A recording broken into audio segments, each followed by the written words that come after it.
Hey guys, and welcome back to another lesson. Today I'm going to show and explain one of the most powerful techniques in pop and jazz songwriting, which is the descending or ascending bass line. Basically,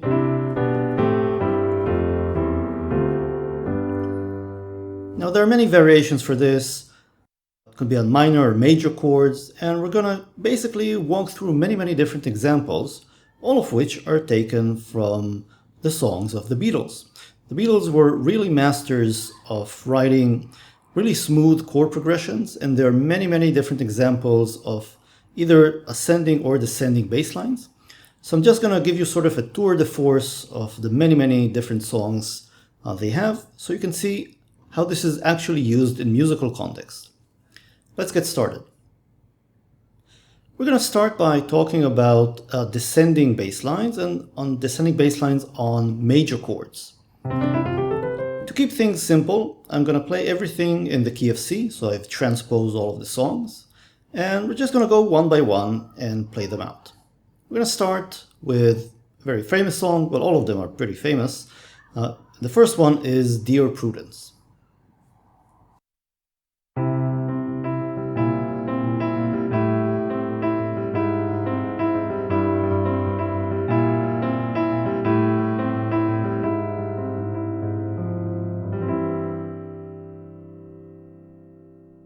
What you have here is a descending bass line, while the chord is being held in the right hand, just playing C. So you have a C, going now to B flat, to an A, and then to an A flat.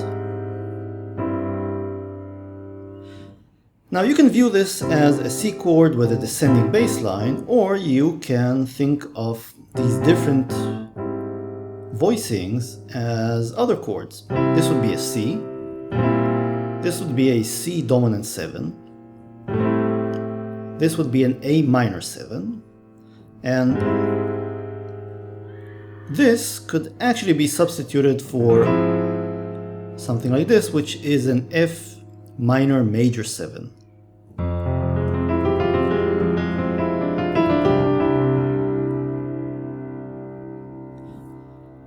So it's useful when you're using a descending bass line over a chord to think about the possible other chords each of the steps could correspond to.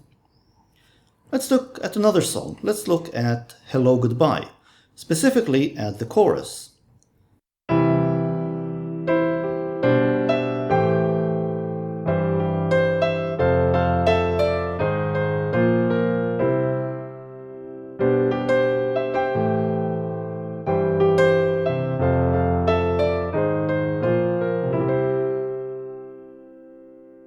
Again, we have a similar descending bass line. In this case, I would call the descending bass line diatonic, simply because you're moving on the C major scale. Previously, we also had this B flat and this A flat. So that would not be a descending diatonic bass line, but still a descending bass line. So what they're doing here in the chorus is basically playing a C, C over B, C over A, C over G, and then an F, and then you sort of go out of the descending bass line. Again, it's always kind of interesting from a theoretical perspective to think about other variations using this same descending bass line. So you could have a C, a G over B, this would be an A minor 7, and a C over G, and again an F, A flat, B flat, C. Another example, Lucy in the Sky with Diamonds.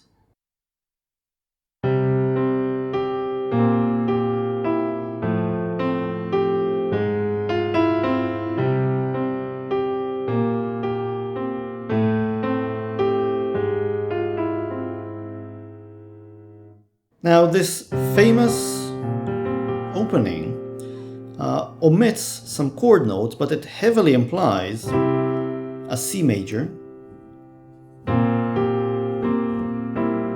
a C dominant 7th chord, basically a C over a bass of B flat.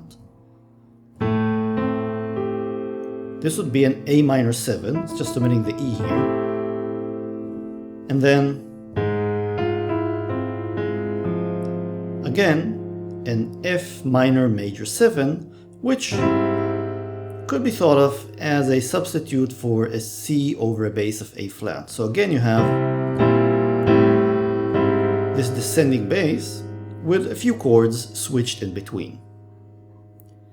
Let's go back to diatonic descending bass lines on major chords. The next song is Penny Lane, another one of their very famous songs.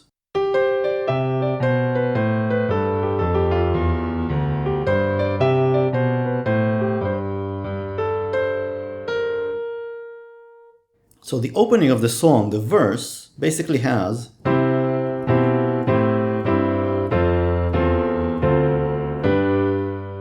a descending bass line, a descending diatonic bass line, all the way down to D before it jumps up to G. Now the chords in the right hand you can basically play a couple of different variations. The easiest one is just to hold a C.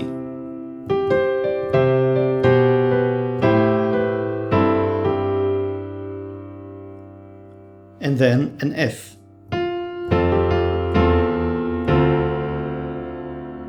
Finishing up on a G.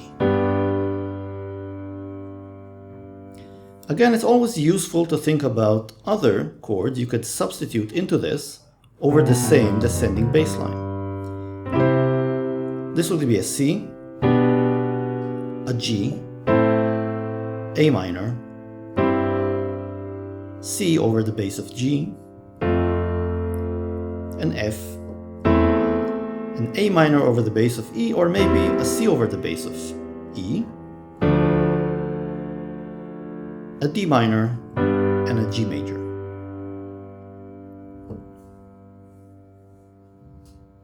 So the next song is For No One, specifically the verse.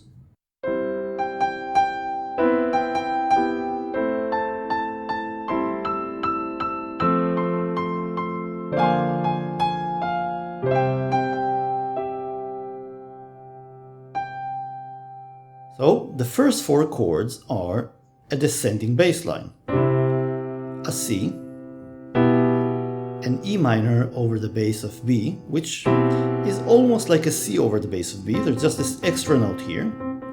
It doesn't clash too big, too substantially with the melody.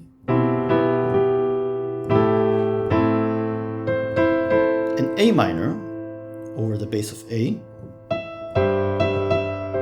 and a C over the bass of G. Then you have an F major 7 and a B flat dominant 9th chord before returning to the C major.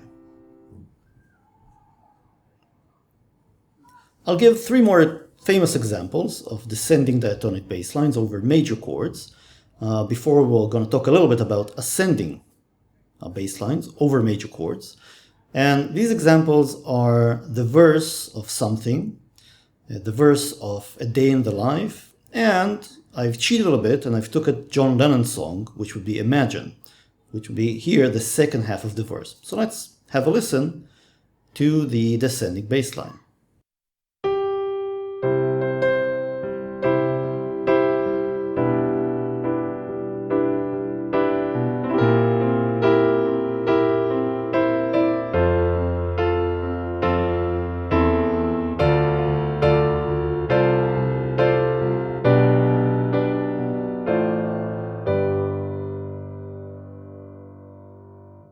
Now, there are a few non-diatonic tones here, specifically this B flat. This starts out with a C, goes to a C major 7 over the bass of B, then a C dominant 7 over the bass of B, then to an F. Now I hit an F, A minor over the bass of E, then a D minor, a D minor over the bass of C, which would make it a D minor 7, and then a G over the bass of B, F, G.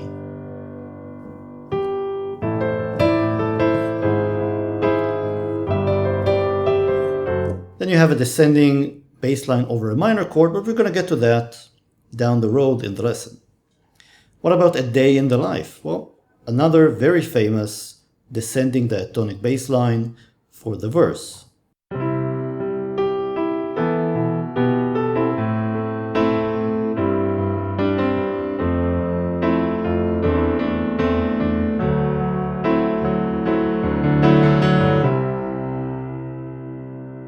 So, similarly to many of the other songs that use a very similar progression, start with a C, and you basically go all the way down to D. And the chords are, well, a C,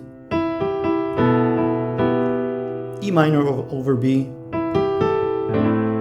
A minor, C over G, F, A minor over E, and a D dominant 9. We're going to finish with one last example, which is Imagine, John Lennon's Imagine.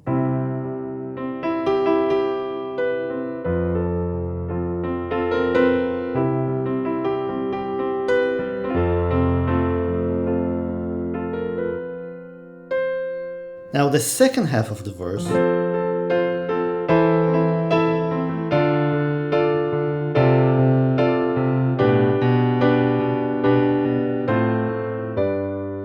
has a beautiful descending bass line that in this case starts on the 4th degree of the major scale, which is mean this for C major and F, and it goes all the way down diatonically from F to G.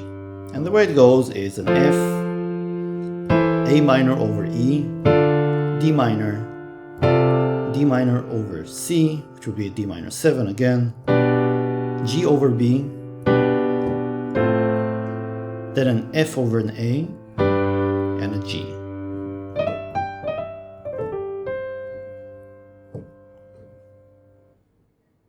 What about ascending bass lines over major chords? The Beatles had many more descending bass line songs than ascending ones, but still, there are a few pretty awesome examples. The first one, which is probably the least known one, is Getting Better from their Sgt. Pepper album. And basically you have a bass starting with C, going up to a D, to an E minor, and then to an F.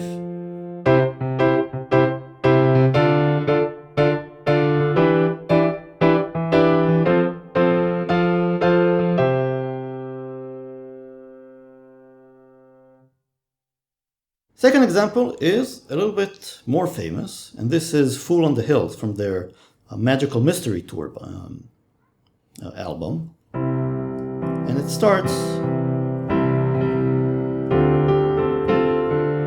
with a C going to a D, or D minor 7, C over the bass of E, F6 to a G, and then it just wanders off to other progressions. But the beginning has a very kind of beautiful sounding ascending progression.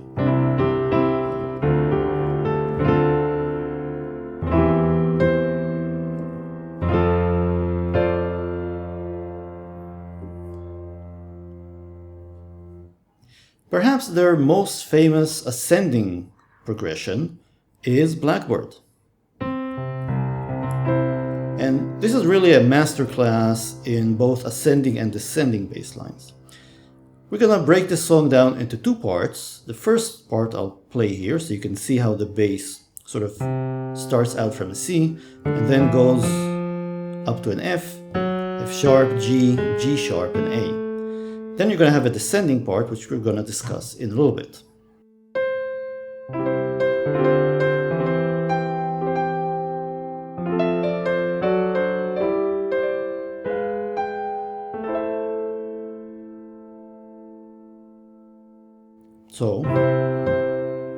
C, D minor 7, C over the bass of E, F major 7, D dominant 7 over F sharp, G,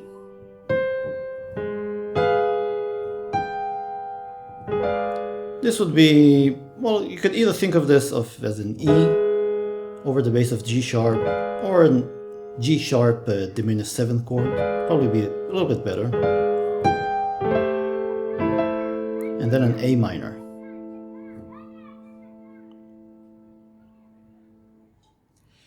Well, we've covered quite a bit of ground with ascending and descending bass lines over major chords. Let's have a discussion of minor chords. And again, I'm going to give you a range of examples that will sort of give you an idea of how these minor bass lines can be used. There are again many more examples of descending minor bass lines, and I'm going to give you 4, and with this we're going to conclude the lesson. So 4 Beatles songs where you have a descending bass line over a minor chord. Most famous example, maybe, is While My Guitar Gently Weeps, one of their more famous songs. And we're talking about the verse, or actually the intro as well.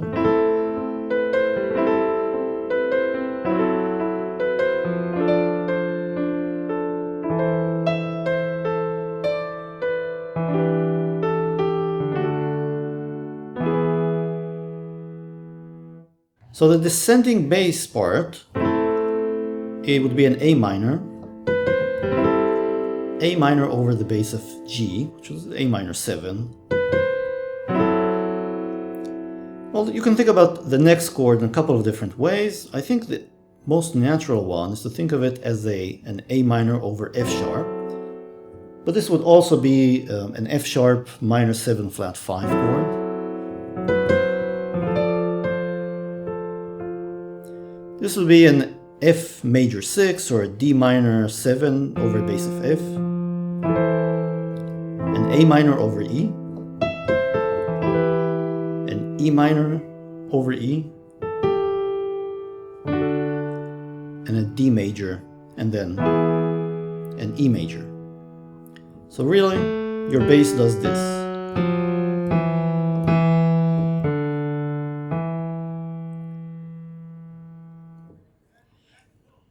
Second example is the verse of Cry Baby Cry. Now this is an inverted structure. It starts out with the chorus actually.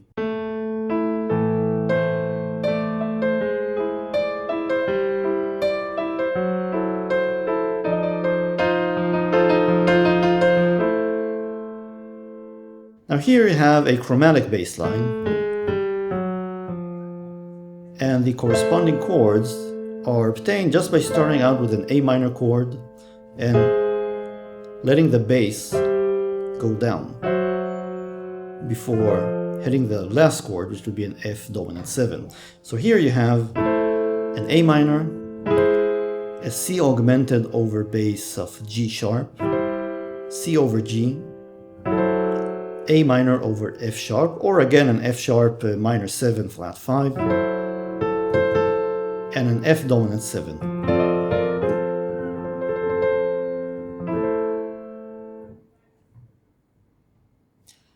Third example is the chorus of something. We've covered the verse where you have a descending diatonic bass line over a major chord, but in the chorus you have a descending chromatic bass line over a minor chord.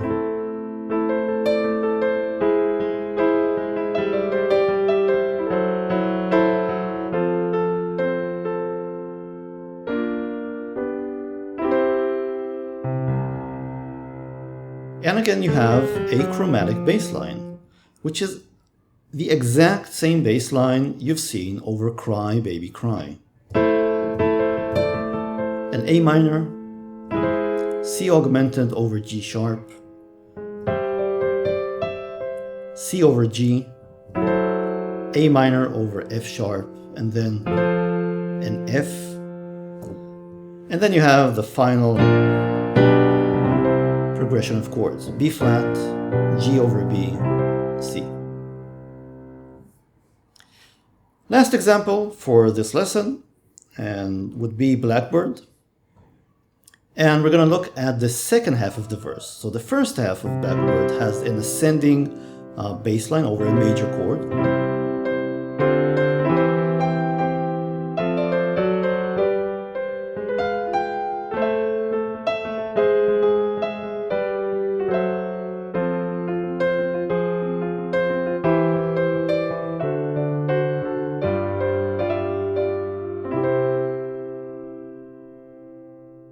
Now what you have here is again a chromatic bass line over A minor,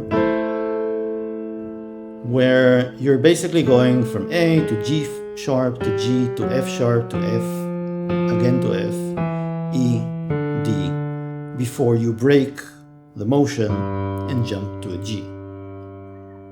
The chords are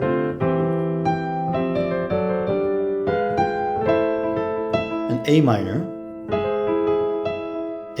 over bass of G sharp, or actually a C augmented over G sharp, G, A minor over F sharp, and an F major, an F minor, C over E, D dominant 9,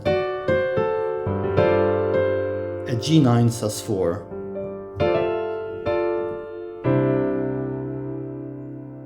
and a C major. I hope this lesson has given you some ideas on how to use descending or ascending bass lines over both major and minor chords in your own songwriting. It's one of these things that when you start out and you're unfamiliar with it, you never pay attention to it, but then when you first start to learn about it, you start seeing it everywhere, simply because everybody uses this all the time. So I hope now you can start thinking about incorporating it into your own songwriting. That's it. I hope you learned something interesting, and I will see you next time.